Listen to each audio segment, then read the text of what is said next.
Exports యజమానులను ఉరితీయాలి.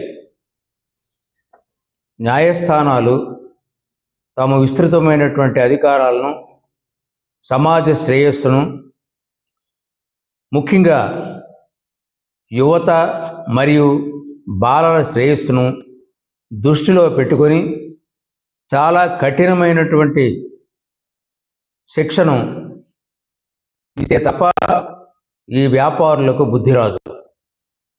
వెళ్ళడం, నేరం చేయడం, వీరు ఏదో ఒక రాజకీయ నాయకులను, పోలీసు వారినో పట్టుకొని తిరిగి బయటకు రావడం, మళ్ళీ వ్యాపారాలు చేయడం, ఇదే పనిగా పెట్టుకోవడం జరిగింది.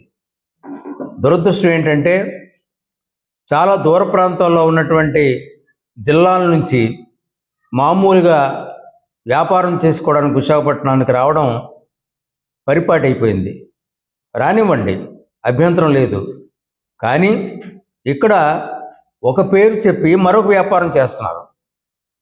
ఎక్కువ వ్యాపారం చేయడానికి అని చెప్పి ఇక్కడ రావడం, వాళ్ళు చేసేటువంటి వ్యాపారం మత్తు పదార్థాల వ్యాపారం. ఈనాడు భయంకరమైనటువంటి మత్తు పదార్థాలని సుమారు 1,00,000 కోట్ల రూపాయలు విలువ చేసేటువంటి 25,000 కేజీల మత్తు పదార్థాలని బ్రెజిల్ నుంచి ఒక కంటైనర్లో తెప్పించారు. ఇంటర్పోల్ వారి తాలూకు సహకారంతో సిబిఐ వారు, అదేవిధంగా సెంట్రల్ ఎక్సైజ్ వారు కలిసి ఈ కంటైనర్ను పట్టుకొని సీజ్ చేశారు. సీజ్ చేసిన తర్వాత స్థానికంగా ఉన్నటువంటి సిబిఐ న్యాయమూర్తిని కూడా పిలిపించి వారి సమక్షంలో కంటైనర్ను ఓపెన్ చేసి 1000 ప్యాకెట్లు ఉన్నటువంటి వాటిలో సుమారు 40 ప్యాకెట్లను ర్యాండమ్గా బయట తీసి చెక్ చేస్తే అందులో కొకైన్ ఉంది.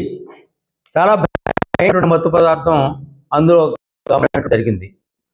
ఉచిత స్థాయిలో వాటన్నింటినీ కూడా బయటకు పంపించి వాటిని తనిఖీ చెప్పడం జరిగింది.